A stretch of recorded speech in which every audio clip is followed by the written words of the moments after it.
Hello, everyone, and welcome to the St. Louis For-School Virtual College Fair. Thank you so much for joining us. A few housekeeping announcements before we get started. This is a fair featuring 6 colleges who will each be presenting for 6 minutes each. You can use the Q&A button on your screen at any point to type questions to our presenters. Your camera and microphone are off, so our panelists cannot see or hear you. This is just one of many different sessions happening, so please be sure to sign up for more. And this presentation is being recorded and will be available within about a week at strivescan.com/St. Louis For-School Fair. And with that, I'll turn it over to our first presenter, University of Vermont.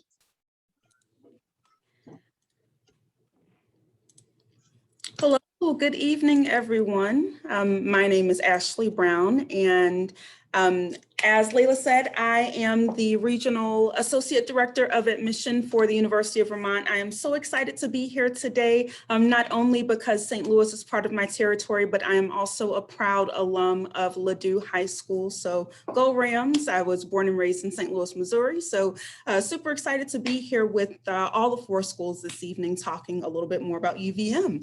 So we'll go ahead and get started. The University of Vermont is a medium-sized institution. We've got about 10,000 undergraduate students on our campus, and our average class size hovers just around 32. So we do have some classes that'll be a little bit larger than that. We've got some lecture halls on campus that hold maybe around 200 or so students, but average class is going to hover just around 32.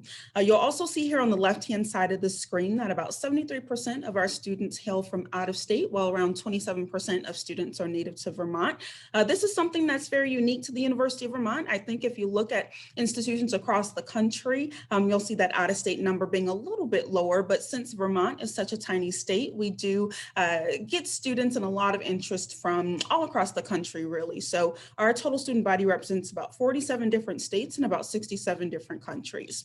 At UVM, we offer over 100 different majors that students can choose from. Some of our more popular programs include business, psychology, environmental studies and sciences, political science, in addition to the health sciences as well. So any of you students looking to study nursing, pre-med, those are really strong majors on our campus. We actually have a level 1 trauma center right in the heart of campus, which is actually the largest trauma center north of Boston, where students are able to get a lot of great hands-on work and a lot of great clinical work before they graduate. This is my favorite slide here because some of our distinctive qualities can on the surface seem a little bit contradictory, right? So for example, the University of Vermont is old. We were founded in 1791, and we are the 5th oldest institution in the New England area after Harvard, Yale, Dartmouth, and Brown. But we're also really new in the fact of constantly keeping pace with the changing world around us. So whether that be building new infrastructure or instituting new academic majors on campus, we are very cognizant of the ever-changing society that we find ourselves in. We're really big compared to some of those smaller liberal arts institutions across the country, but also really small in comparison to some of those larger national research institutions as well. It is also true that we are both urban and open. With us being urban, we are located in the beautiful city of Burlington. We're just about a 10-minute walk from the downtown area. And with us being open, that means that our natural landscape is open. So we are framed by the Green and Adirondack Mountains, and we sit right on Lake Champlain, which is the 6th largest freshwater lake in the United States. So a beautiful, sweeping, open, vast landscape for students to enjoy every day. Experiential learning is a critical component of a UVM education. So students, about 98% of students don't leave UVM, don't graduate without completing an internship, a research opportunity, or service learning opportunity. So again, I want to reiterate, it's a very critical component of a University of Vermont education. So you'll see here on the right-hand side, we've got some recent companies that our students have interned with.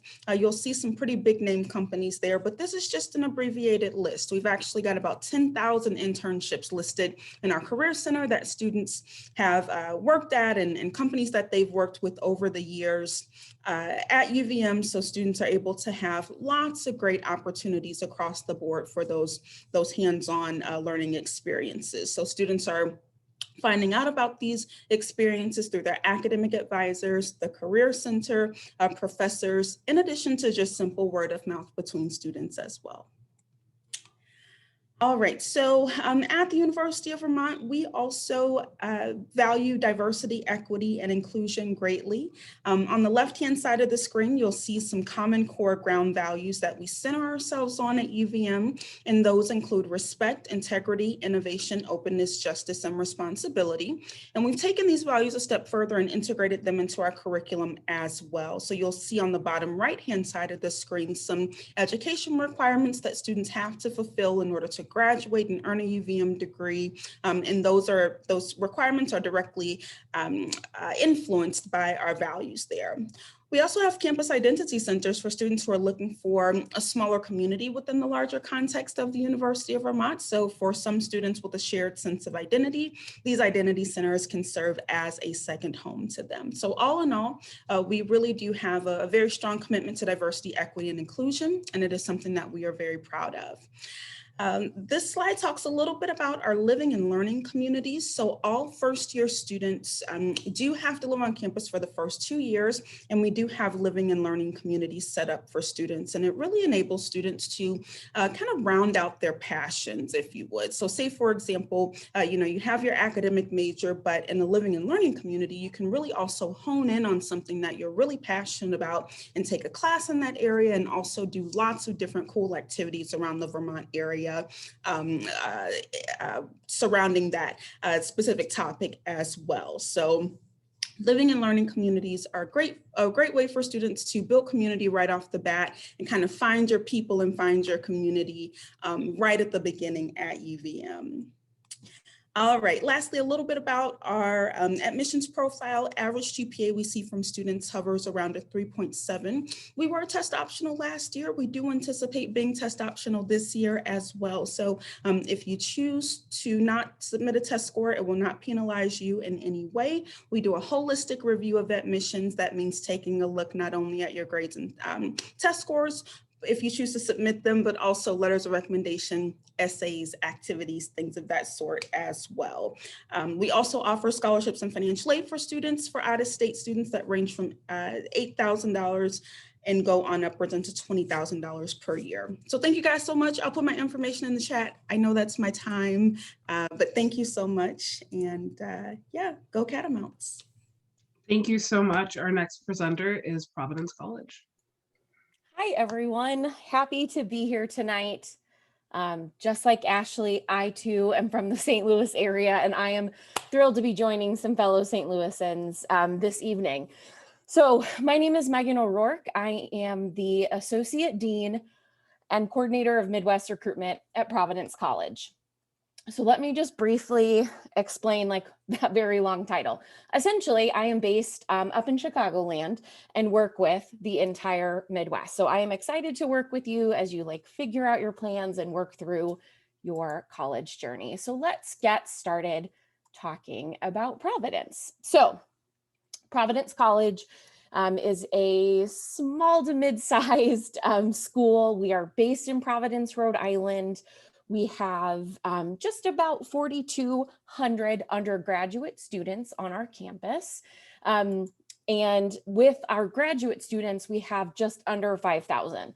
So technically that's a medium-sized school. That actually falls in the medium-sized category. It's on the small end of medium-sized schools. But I think for a lot of students that are coming from high schools of 1,000, 1,500, 2,000, 2,500, this is a great balance because it's big enough without being too big.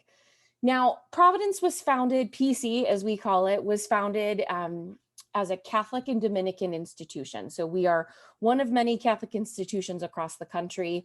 And for those that are familiar, we were founded by Dominican friars. That's actually a fun fact for you tonight. I know you are all looking for a fun fact on this beautiful Monday evening. We were founded by, and actually we're currently still run by, Dominican friars, and we are the only institution in the US that can claim that as our fun fact. So if you notice, our colors are black and white. Those are the robes that the Dominicans wear. And that kind of ties back to part of our identity, which this is idea that faith and reason can and should coexist together. They complement one another as a student goes through their education at Providence College. One thing that's really important to me to point out on this screen as you're looking at it is that retention rate at the bottom. So 91% of our students in a given year, our freshmen, return for sophomore year. And I think that speaks to the kinds of experiences that they are having on campus. Now, Providence College from St. Louis is a little bit of a distance. Obviously, you're going to have to hop on a plane, but Southwest does fly from St. Louis to Providence. So that is something to keep in mind as you are making your travel plans. And it is a beautiful place to see come the fall or summer if you'd like to come this summer. So let's talk about what we offer academically. School of Arts and Sciences, School of Business, School of Professional Studies. As a liberal arts school, that's going to be our largest population, but psychology, business, we've got a great fine art, studio art program, the health policy and management. Those are really the things that we're known for. And then education to a little bit lesser of a degree. You can see majors and then minors in the gray at the bottom. And we know that academically, a lot of students come to PC either undecided or just having a lot of academic interests. And so we really want to balance ourselves in making sure that you have access to and can take classes in a variety of areas.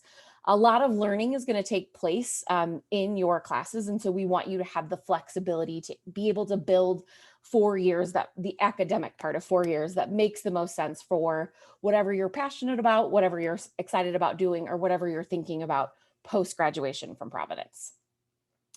I think it's important to kind of point out right here, though, that education isn't only happening in the classroom. We really pride ourselves on offering a lot of great opportunities to students when it comes to kind of the real life practical applications of what you'll be studying, what you'll be doing as a student. So 37% of our students are pursuing some kind of research with a faculty member. We have students that end up doing research on their own. We have a great summer program for that. But students, I think, have some cool ways to supplement what they're studying. And it's not just our science majors pursuing those things. It's education majors, theater majors, someone that has a question that they don't know the answer to and they want to explore to find out what that answer could be. Additionally, though, if you're looking at, career opportunities or things of that nature, pretty much all of our students are pursuing either, work of some kind. We call it a career appropriate experience, meaning that could be student teaching or something, again, where you're getting the real life, this is how this goes while you're a student on PC's campus. I think you get that great education in a classroom, and then you can supplement it with, okay, I'm going to take what I've learned and put it into a real life situation or scenario. The other thing that I think that's important to point out is how many of our students do some sort of study away program. At this point, more than half, about 60% of our students pursue a study away program. Most of those are studying abroad. We do have a handful of programs that are study away, meaning they are domestic programs that you can take advantage of in the United States. Also going to be a great option for students that are wanting to get out of Providence or go see another part of the country. There are over 300 programs in 40 different countries, and your financial aid comes with you. So I think that's really important for students where that might be a component or something that they're thinking about. Know that your financial aid package is coming with you, no matter which of those programs that you choose from. Okay, I want to talk briefly about the city of Providence because I think a lot of people ask a lot of questions when I talk to them about what's it like, give me kind of the lay of the land. We are about an hour from Boston, about 3 hours away from New York City. It's a very historical city. The city was kind of created or founded or whatever you want to say in the 1600s. So there's definitely a lot of history, and you can tell based on where you're going in the city of Providence. This is the Providence River in this picture. It's a really thriving, kind of artsy and fun, more affordable than Boston and New York, which is always a great thing, but very manageable for students coming from the St. Louis area, that they have this great balance of like, okay, there's stuff to do both on campus and in the city, and I can take advantage of it all as a college student. I think that's the kind of one of the appealing parts of going to a school like Providence College, is that you have that ability to do so. Last but not least, I just want to touch quickly on the fact that we are a test optional school. We're looking for an A/B kind of student, and it's really important to us to look at all of the parts of your application as you apply. So know that that is all kind of contained in the application process. I am thrilled and looking forward to work with you as we go on this journey together. So thanks for coming and joining us tonight. If you have any questions, pop them in the chat. I'd be happy to help. Thanks. Thank you so much. Our next presenter is Suffolk University. Awesome. Hello, everyone. My name is Patrick Dean, and I'm one of the admissions counselors here at Suffolk University that helps students from the Midwest. So to start talking a little bit about Suffolk University, I want to mention exactly where we're located. And we are located right in the heart of downtown Boston. So we're right next to the Boston Common, right near the Granary Burying Ground, where Paul Revere, Sam Adams, and John Hancock are all buried right over there. And then we also have a brand new residence hall, the Ames Building, now 10 Court Street, which is new to us, old to the city, because it's actually the very first skyscraper ever built in the city of Boston, and it's located right next to the old Massachusetts State House where the Boston Massacre took place. So we are located right on the Freedom Trail, and we're surrounded by so many of the historical sites, sports teams, because actually kind of a fun fact about our campus, the sports teams take their victory parades right down 73, right down Tremont Street, going in front of all of our buildings, surrounded by all the different museums, live music venues, everything in Boston. So as much as you're a Suffolk University student, you're a Bostonian at the same time, and you're really getting engaged with everything that the city has to offer in one of the best college towns in the country, with just over a couple 100,000 college students in the city of Boston itself. It's actually kind of a funny thing when September comes around and all the college students move back in, the median age of Boston actually drops significantly with all the college students coming into the city. We have just over 70 undergraduate programs that students can participate in, all the way from accounting, big data business analytics, going into different types of history, which is great for being in Boston, radiation science and therapy, where we have students working at Mass General Hospital, or even doing anything related into government and politics, working at the Massachusetts State House right over my shoulder, which is walking distance from campus, and working at Boston City Hall too. And we even send students down to Washington, D.C. regularly through the Washington Center and through different partnerships we have with our senators and our state representatives. Right now, we have just under 5,000 undergraduate students on campus. We try to maintain an average student faculty ratio of 15 to 1 and an average class size of just about 21 students.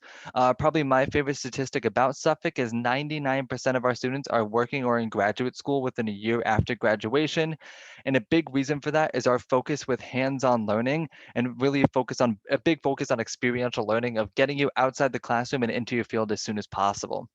Probably the best example of that is us having our very own TV studio for a lot of our media and film and broadcast journalism majors, where we actually produce our own live segments for NECN, which is the New England News Channel, and we do different segments for Suffolk and the city and a bunch of other stuff. We also have a lot of our business majors work with all the different businesses that we have in downtown Boston, doing market research projects for them and really going hands-on with their work.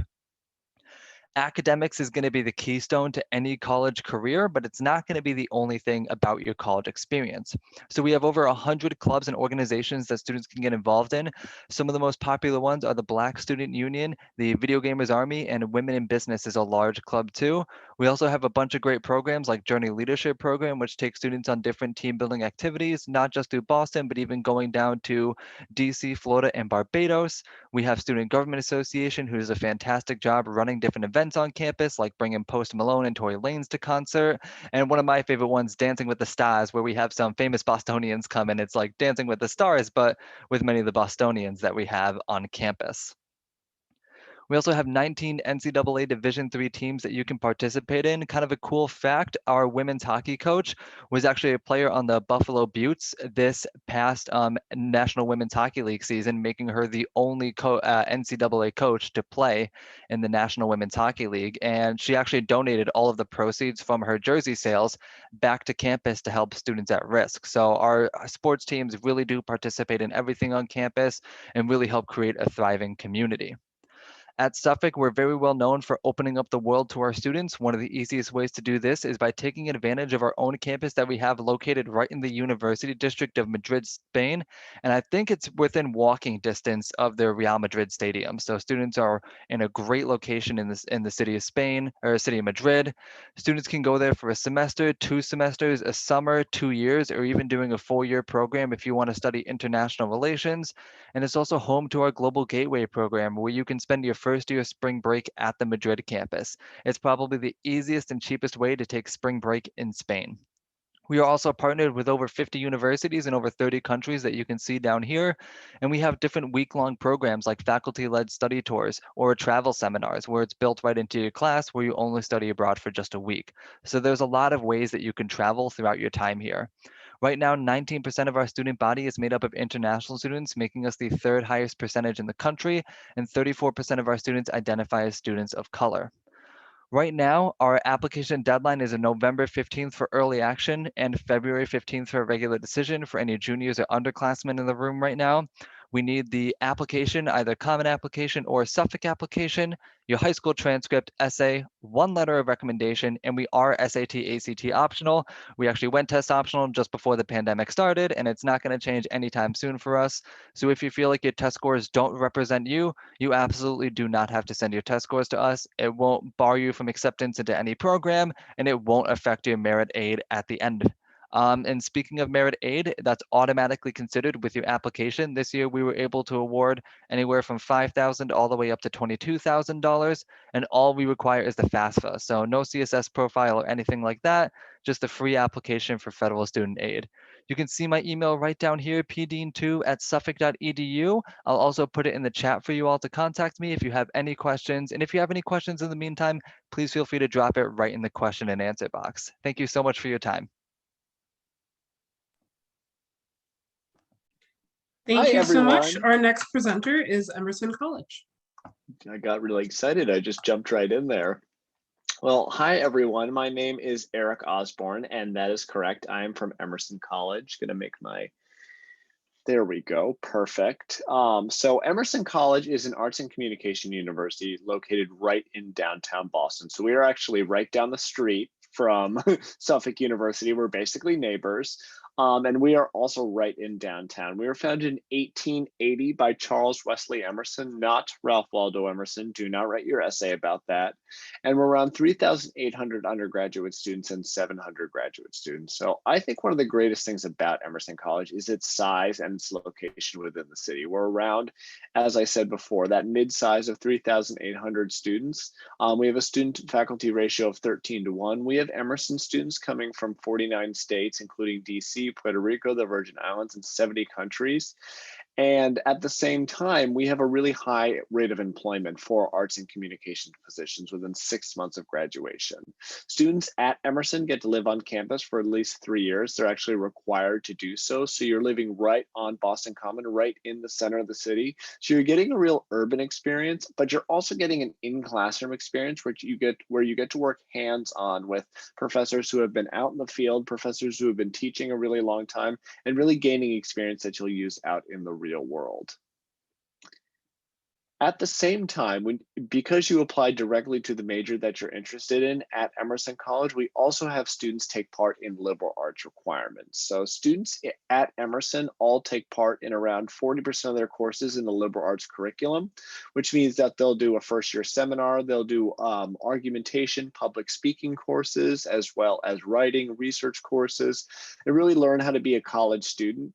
And you'll take courses in our perspectives curriculum as well. So this will give you the opportunity to take courses in many different areas so that you can learn more about the world around you. And that's something that's really exciting. I think a really, really great component of the Emerson College experience as well. The opportunity that you have to focus right on the majors that you're interested in while learning more about the world around you and how to think critically.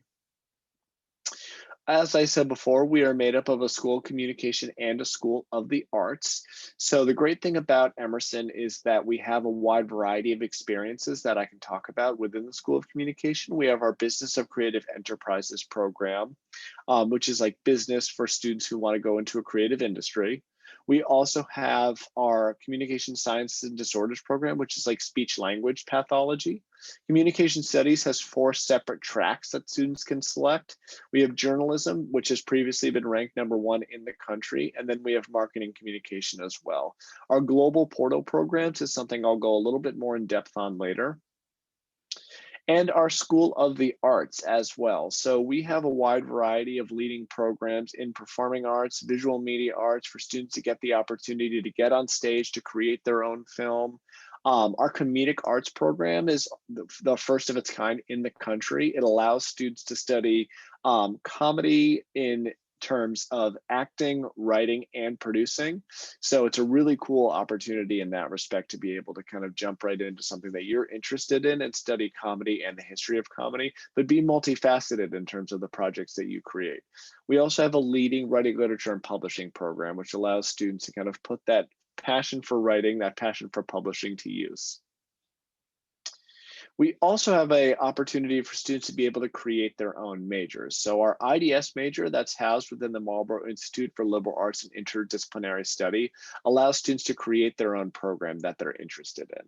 So definitely something to think about as well. You'll actually apply specifically to this program, and then you'll be able to kind of create your own program based on a problem that you want to solve, an interest you may have, or career that you're excited about. So we've had students major in television hosting, political documentary making, a lot of different cool opportunities for them to put themselves out there and really kind of take hold of their educational experiences.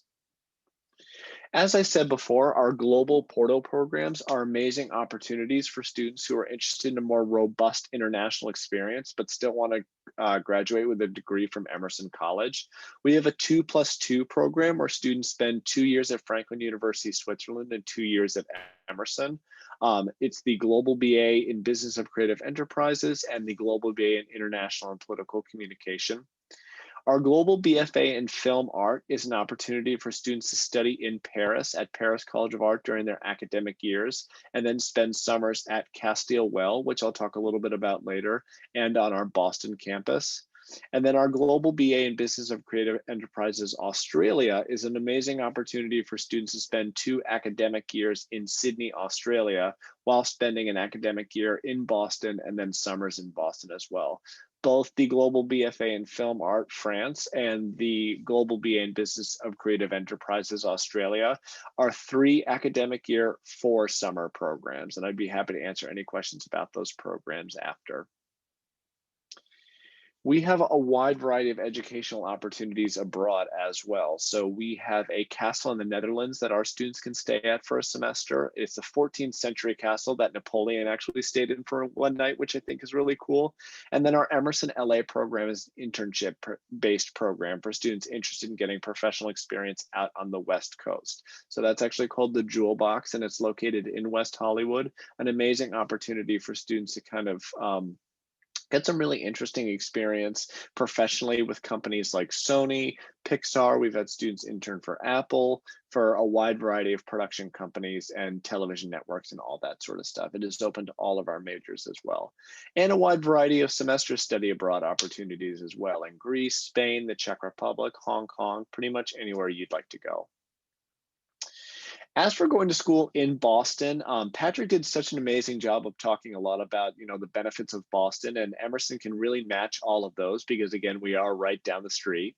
But at Emerson, we have 100 organizations on campus. We have something called co-curricular activities, which are groups on campus for students in certain majors, but not only for students in that major. So if you are interested in marketing and you are a theater student, you can join MCOM, which is our co-curricular marketing group. They run test branding campaigns. They do focus groups for actual real companies in the city of Boston. This is experience that you can put on your resume while still being able to kind of attack all of it outside of class time. Our students do around 1 to 2 internships by the time that they graduate, and we're also part of the Pro Arts Consortium, which means that students who are interested can actually take up to 28 credits of art classes at the other Pro Arts Consortium schools included in their tuition. So that's a really cool opportunity. And as Patrick said, and I'll repeat, Boston really is an amazing college town with so many different institutions and so many students around. And so just to give you an idea of our application policies and all that sort of stuff, we are— Eric, sorry, we actually need to move on to the next Okay, institution. feel free. Yep, go right ahead. Thank you. Okay, thank you. Our next presenter is William and Mary.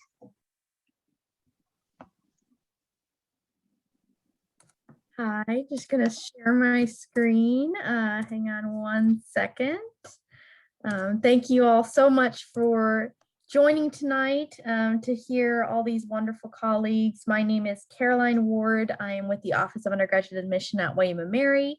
And if you're not familiar with William & Mary, we are located in Williamsburg, Virginia. So in terms of Williamsburg itself, Our campus is kind of central in the city, but we are right next door to Colonial Williamsburg. And with Colonial Williamsburg, it actually gives free annual passes to students of William and Mary just for being students of William and Mary. That means students can enjoy the tours of the Governor's Palace and the Capitol building, the different holiday celebrations with fireworks that go on in the summer and the winter, the ice rink, the carriage rides. There's just so much to enjoy right next door. And then we also have Busch Gardens, which is a Europe-themed amusement park right down the road, about 10 minutes away. So if you like roller coasters and good food, that's not far away at all. We also have lots of shopping and restaurants in the area, such as our outlet mall about 10 minutes away from campus, and Newtown, which is about 5 minutes away from campus, which has a lot of restaurant options and shopping. And then we also are about an hour from Richmond, Virginia, about an hour to an hour and a half away from Virginia Beach. So if you like the beach, that's not far away. And then we also have Washington, D.C., about 2.5 hours away. Now with Washington, D.C., this actually holds a special place in our hearts because we do have a campus in D.C. We have what's called our Study in D.C. program, where you can choose to spend a summertime session or a semester-long session or even a winter break session in Washington, D.C., pursue William and Mary classes, get that credit. And then if you choose one of the summer sessions or the semester-long session, you also intern in Washington, D.C. as well. You have a guaranteed internship. So you certainly don't have to do the D.C. program at William and Mary, but if you're interested in studying in Washington, D.C. and just exploring more about what's offered there and getting that guaranteed internship, it's certainly a possibility. And it's open to all majors. So not just those interested in government or international relations, it could be for students interested in science or the arts. But bringing it back to campus, I want to share a little history about William and Mary. We were chartered in 1693, so we're a little old. We are the second oldest college in the United States. The Wren building, which is right in front of you on this side, is a very historic building, and it's what's called on our ancient campus. And with the Wren building, all our students like to get a class in the Wren building at least once before they graduate. It's a little tradition just to get a class in the Wren building, just once, even if it doesn't relate at all to their major or minor. Lots of traditions happen around the Wren building, such as convocation, which is actually on the first day of classes for students, and is pictured here. This photo was taken pre-pandemic, but with convocation, it's very much this welcoming ceremony of welcoming these new students. You know, lots of signs being held up saying, "You belong and welcome home." And these new students are ushered through the Wren building doors and out on the other side await all the rest of the students, faculty, staff, the whole community. And they get high fives, you know, cheers, everything. And what I'm most impressed with every year with convocation is how the excitement keeps up from the very first new student to the very last. So the claps are just as loud, the cheers, everything. In terms of our overall student body size, we have a little over 6,300 undergraduate students. So we're a small to medium-sized school, and we have so many opportunities in both research, study abroad, campus life, and I'll go into that into a little more detail. And even though, excuse me, tripping over my words here, even though we are the second oldest college, we have a lot of firsts ourselves, such as the first honor code, the first honor society, the first modern languages department, and the list goes on. But I do want to share information about the campus life at William and Mary. So again, that student body size of a little over 6,300 is not that big, but it's not small either. That means that we have so many activities to offer for our students to pursue outside of the classroom. So we have nearly 500 clubs and organizations. That's quite a lot.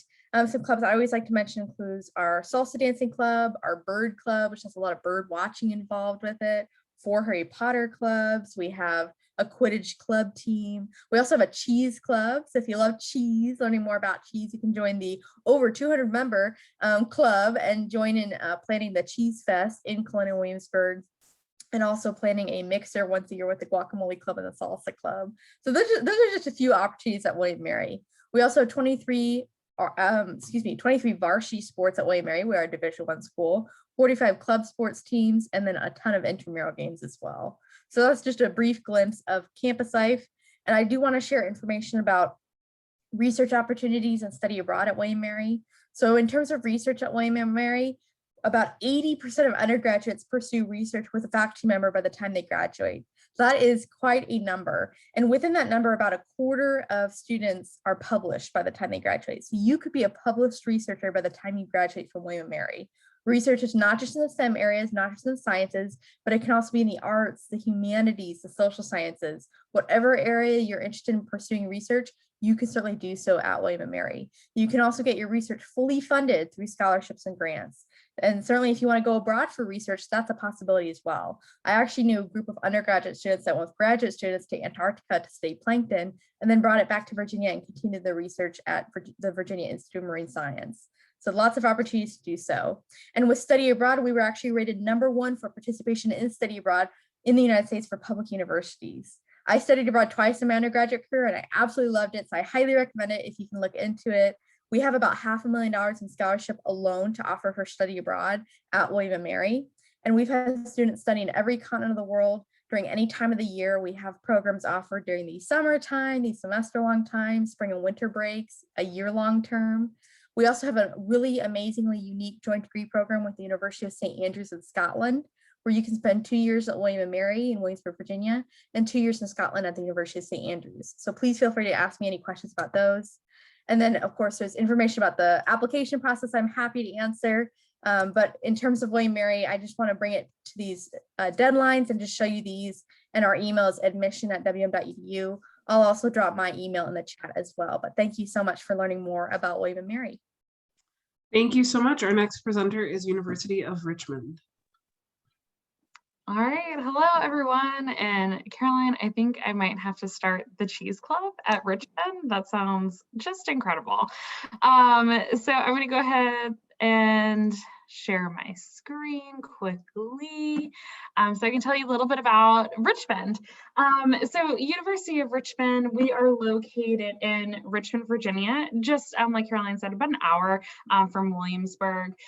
We're about 6 miles from the downtown area of Richmond, which is a thriving capital city with a lot of museums. We're a big foodie town, great festivals. We're about 2 hours from DC and about 5 to 6 hours from New York as well, which are 2 of our largest alumni bases. We're about 2 hours from the Blue Ridge Mountains and 2 hours from the beach.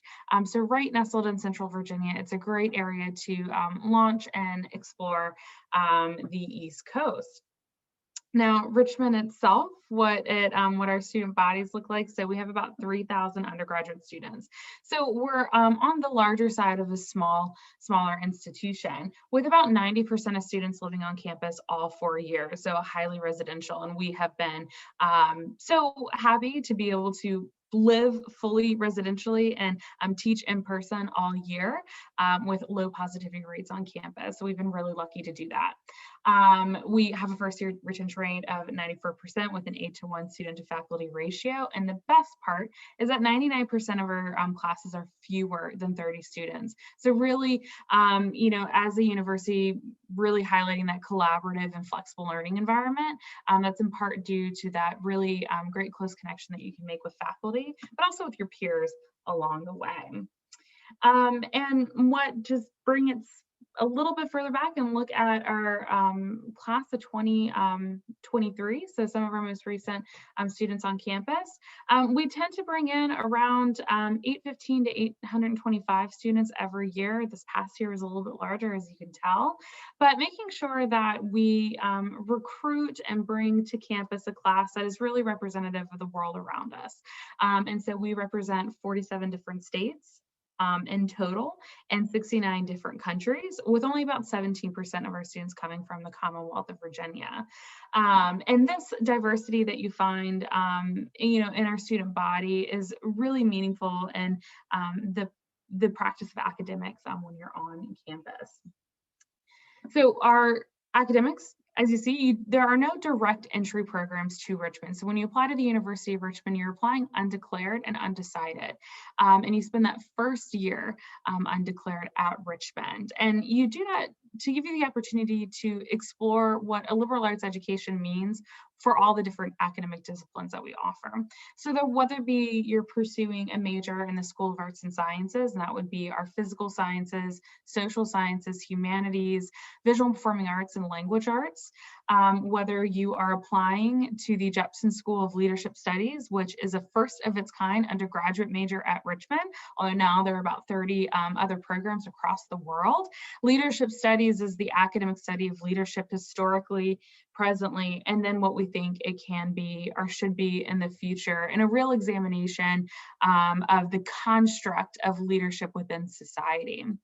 Or whether it be within the Robbins School of Business, with business administration being one of our most popular majors on campus, but also including economics and accounting. We want to make sure that you understand the intersectionality of different academic disciplines, and that liberal arts allows our students to learn creatively, learn collaboratively, whatever discipline that they are choosing. And our students really lean into that and have a lot of diverse interests, with about 2 in 3 of our students having multiple areas of study. So that might be the biology major who is here in a dance scholarship, or the business major who's doubling in leadership as well. So really exploring and expanding their academic interests when they come to Richmond. But we know that the classroom experience is not the only thing you need to prepare you for a career. So we do guarantee you up to $4,000 of funding for at least 1 summer of internship or professor mentor research through the Richmond Guarantee. So you choose what you want to do with this $4,000 for that summer. So imagine if you had that income over the summer, what types of experiences you would pursue, whether that be a Capitol Hill internship, whether it be a professor-led research trip abroad. You have this $4,000 to support those journeys and ambitions. So really quickly, just highlighting, because I know we're running short on time, so just highlighting the admission process. So I am your admission counselor for St. Louis and the 4 schools. So what that means is I get to talk to you tonight, but hopefully I will get to travel back to St. Louis, one of my favorite towns to travel to, and visit you in person. I get to know your schools really well. I get to work with your counselors. And so when you do apply, I'm able to review your contacts with your application, within the context of your high school, your city, and what's available to you. We also consider all pieces of your application, looking at making sure that you're academically ambitious, but you're also socially ambitious, and pursuing whether that be one passion in the arts or in languages or in service, or you're a really well-rounded student. But our goal through the review process is to have a well-rounded class. So there's no perfect resume, there's no secret sauce or formula to have. We also have, we do review your essays and making sure that your values, goals, and ambitions line up with the university's values. But to apply, pretty easy. So just Common App or Coalition at Richmond, and the other requirements are there. We will be test optional for this year again. I know that I kind of blasted through that really quickly, so I will drop my contact information in the chat. So please feel free to reach out and explore our website a little bit more.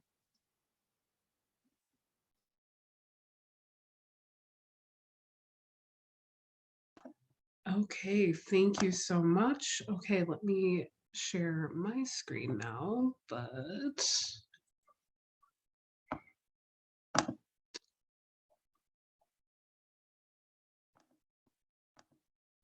sorry, I'm having a little issue with the screen share. So I will just share with you that when this window closes, there'll be a link to a very quick 4-question survey. And again, thank you all for being here. Thank you so much to our presenters. If you have a chance to fill out that 4-question survey, we appreciate the feedback that you can share. Again, this presentation will be available within about a week, and you can also find many others. So we hope that you'll be able to check that out. And yeah, keep attending these, and hopefully you'll have a chance to continue kind of expanding your knowledge on all the great colleges out there. So again, everyone, thank you so much for being here, and have a wonderful evening.